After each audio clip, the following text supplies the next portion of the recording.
Pure ECS is great in theory, data-oriented, linear and fast, but lately, these rules have been getting in the way. Lately, I've been on a journey away from pure ECS to something that actually works for me. The game engine I'm working on won't have a fancy interface with a million buttons. It'll be an engine for tinkerers like me, who aren't afraid to get their hands dirty with C++.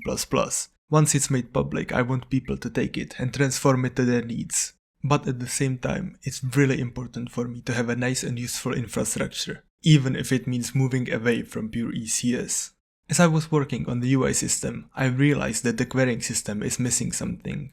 Let's imagine we have a basic UI hierarchy, a panel with a button and text on top. I want to make my life easier by rendering it all in the correct order. It will make ordering the UI elements much easier and allow us to pass the position and scaling from parents to their children. But all of the UI elements have a different component by which they can be rendered: panel component, button component, and text component. But my queries could only include components or exclude them. I didn't want some complex solution like merging queries together or somehow processing them differently. So I added another option: optional components in the queries. In the end, it was pretty simple. As we build the query, we go through the normal included and excluded components, and then on the filtered entities, perform a simple check to see if they have any of the optional components. Then, just keep them as optional references. As we write the function to process the query, we'll have included components as references and optional components as optional references. We can simply check if optional component reference has a value and use it if needed. In our example from before, we create a hierarchical query that includes UI transform component and has optional panel component, button component, or text component. Then, in our processing function, we can simply check if the component is present and render it. If not, then we can move on. This addition makes it really simple to build powerful queries. With this addition, both linear queries and hierarchical queries can have optional components. The results are simple cacheable and we can reuse them anytime. It's important to note that this might reduce performance if we have to build too many queries with optional components. But since we don't build them each frame, only when we need to, it's not that big of a problem. The result isn't as impressive as the background for it. We can see that the UI renders correctly, but this is a huge win for me. I went from blindly obeying rules I made up for myself, based on what I think a game engine should be, to being a true tinkerer, finally living up to my name.